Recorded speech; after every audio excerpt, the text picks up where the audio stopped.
Hey everybody, welcome to my Facebook Live mask making party.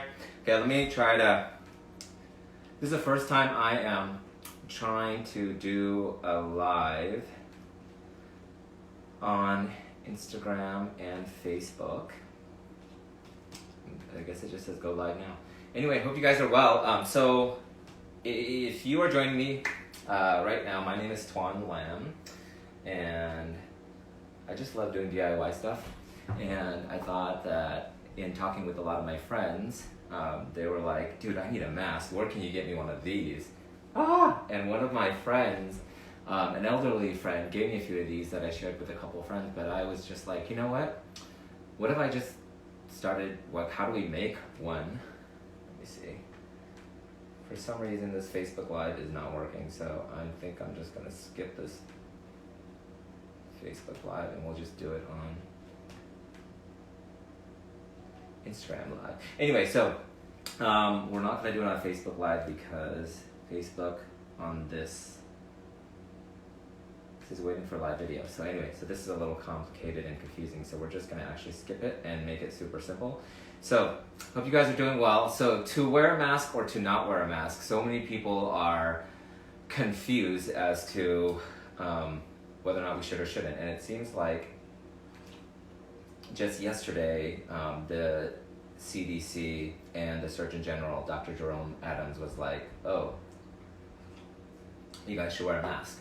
And so whether you believe in wearing a mask or not, up until this point, I didn't wear a mask up until a couple days ago. So I decided, hey Kevin, so I decided that, Kevin, the Facebook Live is not working, so hey Elaine. So we're just going to do it on Instagram Live to keep it simple and easy.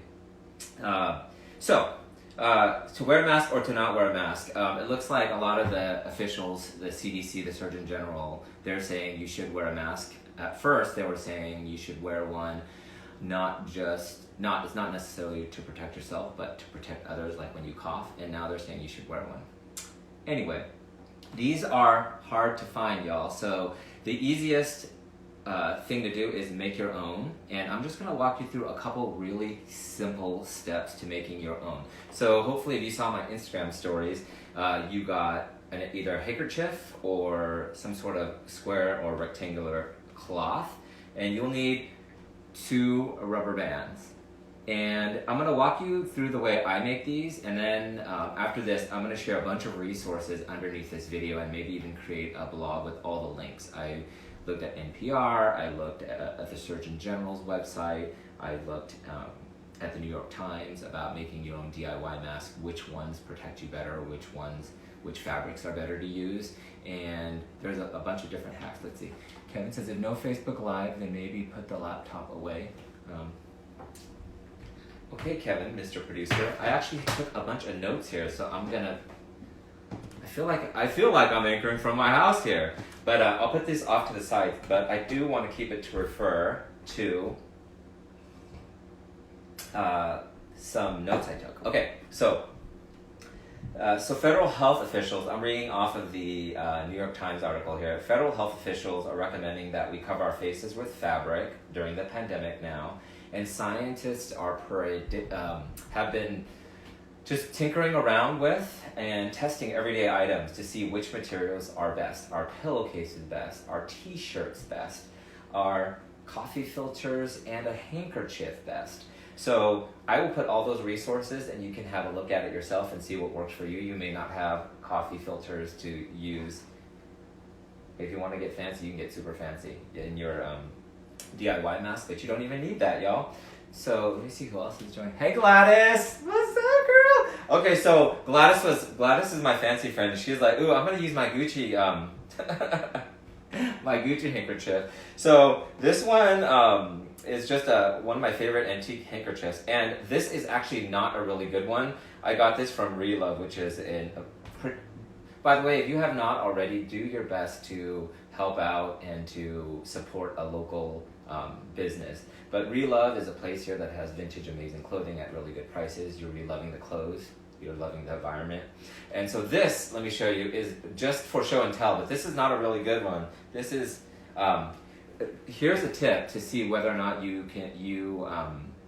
whether or not the fabric is good or not. If you hold it up to the light, so if you hold it up to the light and you can see through it, no bueno. So this is probably not good, but I'm just using this for show and tell purposes. Gladys was like, you should use one of your fancy handkerchiefs. You can use anything you want. This is not a good one, Yves Saint Laurent. Okay. So, super duper easy. Let me walk you through this. Again, I am not a healthcare professional. Let me disclaimer real quick. Let's have a little coffee talk. So, a real quick disclaimer is that I'm not a doctor. I am not even a DIY pro. Well, in my head, I kind of am. So this is if you're immunocompromised or if you are elder and prone to getting sick, make sure you try to get yourself an N95 mask, y'all. But this is for fun. A lot of you guys that have messaged me was like, oh, you should do a DIY mask making party. It'll be fun. So anyway, I digress. So a lot of friends actually have told me, oh, I've tried to make one and here's some tips. So I'm going to be walking through some of those tips with y'all in a little bit too. So, okay, so this is how you do it. Step one is these are the materials you'll need. A handkerchief, preferably one not like this where you can see through. And a lot of these DIY blogs are telling you to actually use hairbands, but hairbands, I got a big old noggin, y'all. So a hairband really pulls on my ears, and unless you got baby ears or a little head, that is not a good thing to use the tight hairbands that you put your ponytail in. But let me show you what I'm using here, see? I'm using 2 rubber bands, they're very loose and big. And this one, if you have a square handkerchief, you want to fold it in half the long way, the top, and evenly, and the bottom, so it sort of looks like you're folding it into each other like this. I think you can see there, right? So you're folding them kind of like pancaked into each other like that.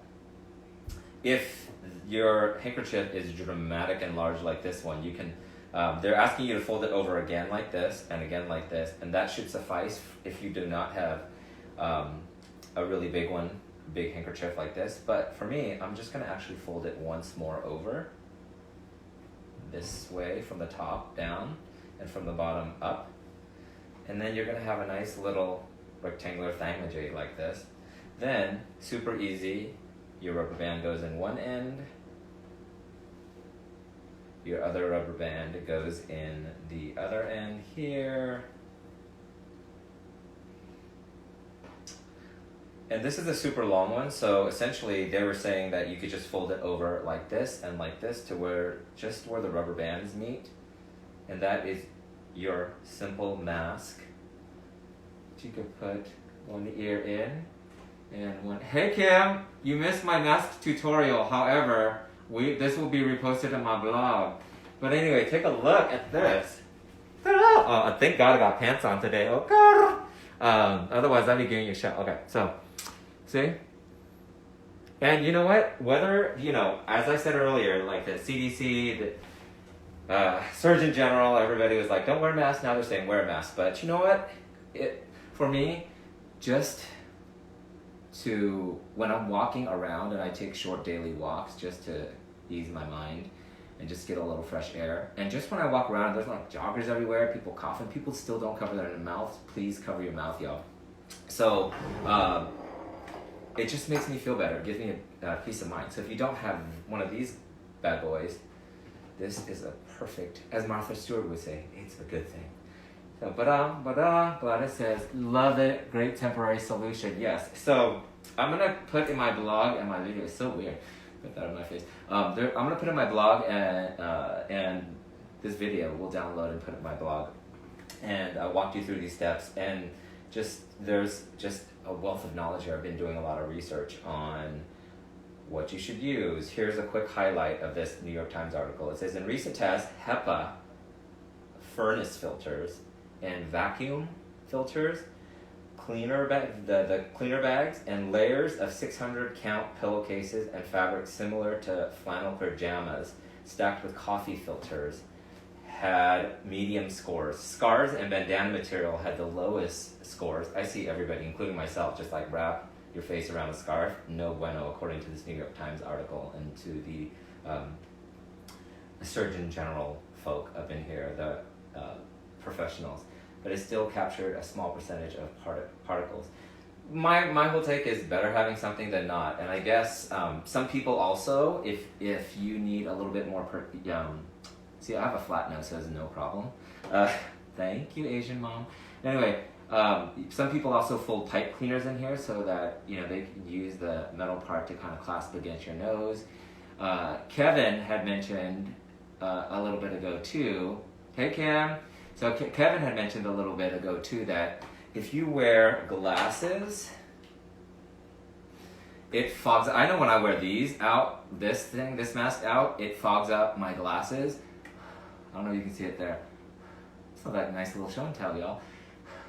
So Kevin was saying that there is a hack that he saw where people are putting some sort of tissue in this cloth. So we'll share all that in the blog later. But anyway, simple, easy solution. If any of y'all want to join me for a quick chat, request a chat. Otherwise, I'm just going to wrap up here. But yeah, this is, to me, this is a great, like Gladys, you said, a temporary solution to not having a mask. Please don't hoard the N95 masks. You really don't need those. Save those for all of the healthcare professionals out there. Oh yes, Elaine says. And Elaine, I met Elaine and Gladys, and they're two of the most fabulous people ever, ever, ever. Let's see what else is here in my notes. I was looking through the NPR, and also I found this through Katie Couric's Instagram account. A couple questions regarding, can face mask coverings prevent the spread of COVID-19? I'm just going to read a couple of these to y'all. So the primary benefit of covering, this is according to NPR and their professionals that they have vetted, the primary benefit of covering your nose or mouth is that you protect others. Wearing a mask, even if you don't feel sick, can be a good idea. If you cough or sneeze, the mask can catch respiratory droplets so they don't land on other people or surfaces. And here's another question that came in as well. If I'm wearing a mask and someone sneezes on me, will the mask offer some protection? Psychologically, I say yes, but what they say, according to this NPR article, yes, but only if you use the mask properly and don't touch it with your hands afterwards, which is a great point, because when you have a mask on, originally the healthcare professionals and federal health officials were saying that masks aren't really that good because you're more likely to fidget and touch your face. And of course you want to make sure before you eat anything or touch your face, wash your hands, which you guys should be doing anyway. But sometimes it just, especially with allergies, I just get very allergic sometimes. So it's like, I try to do it like this if I'm out and about. Okay, so if I'm wearing a mask and someone sneezes on me, will the mask offer some protection? Yes, but only if you use the mask properly and don't touch it with your hands afterward. Those droplets from a cough or sneeze would hit your mask on the outside here instead of your mouth and nose, which is a good thing. But the next step is to take the mask off by the ear bands, these guys here, and either wash or discard it without touching the front of it and then touching your face. Makes sense, right? Okay, I got a couple more questions here. The other question is, what about homemade masks? Well, NPR reported, this is according to the NPR article, that some research has shown that cotton t-shirt material, dish towels, might help block respiratory droplets emitting from sick people, though it is not clear how much protection they would provide. See, the thing is, I was reading the New York Times article and a couple other DIY articles, and they were saying that t-shirts aren't that good because, again, the test that I said earlier, if you're just joining us now, is if you put your cloth against the light and light goes through, it's not good. You want a thicker weave. I was also reading here that if you have pillowcases, like an old pillowcase you want to use, or a pillowcase, it has to be 600 thread count. 600 thread count, y'all. Okay, fancy people, you got Gladys, I know. Elaine, I know your thread count is higher. Okay. Okay, so it also says, we don't know how effective homemade masks are, but experts think they're a good idea. And a couple other questions here. How often do I need to wash my mask? think of a mask like underwear. Okay, I don't know if this is gonna work with everybody because some of y'all never mind. Flip your underwear around everywhere, right? Just kidding. Think of a mask like underwear. It needs to be washed after each use. If you're wearing a cloth mask, put it into the laundry basket immediately. If it's disposable, throw it away after each use. Do not pull the mask down to eat, then pull it back up because you'll just get whatever dirty stuff is on the mask on your hands and in your mouth. So that's good. You don't want to cross-contaminate.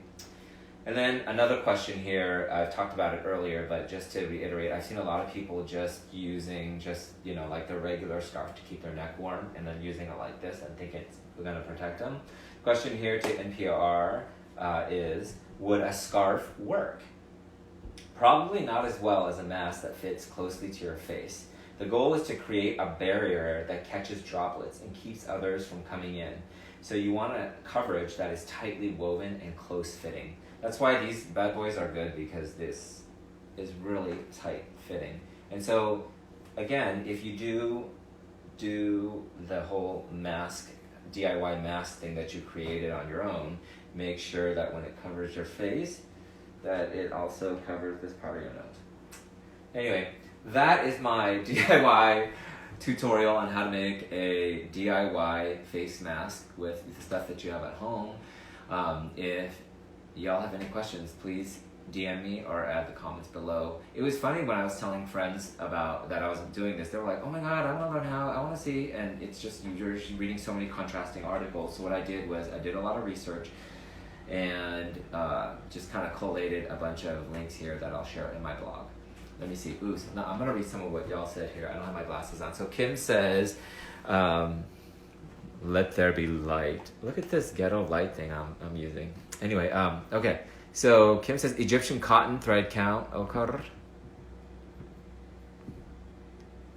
Anyway, so that is my tutorial on how to make a DIY mask at home. If you have any questions, please keep them coming. I might do a couple more of these fun tutorials because people have been DMing me about like how to clear your home of bad energy, what kind of diffusers should you use, and I might just reshare and just create some more style, just like style and living healthy mentally, physically, and spiritually under quarantine vlogs. Anyway, I've been sharing a lot of blogs on how to take care of your mind, body, spirit, and I've been very grateful that several TV stations have asked me to share my knowledge and my research and my expertise on these subjects. So if you want to learn about how to, during the quarantine craze, how to quell the quarantine craze and mentally, physically, and spiritually be healthier, go to goinspirego.com. Thanks guys for watching! Take care. And wear your masks, wash your hands. Oh, and also a lot of y'all have been sharing food recipes, and I've been like cooking up a storm, so I've been sharing those on my IG too. So please share yours, DM me with any questions. Love you guys, stay safe and well. Okay, Kim said be stylish during pandemic. Okay, good. Look, I did a homemade haircut by the way. Not too bad, y'all. Okay, love you guys, bye.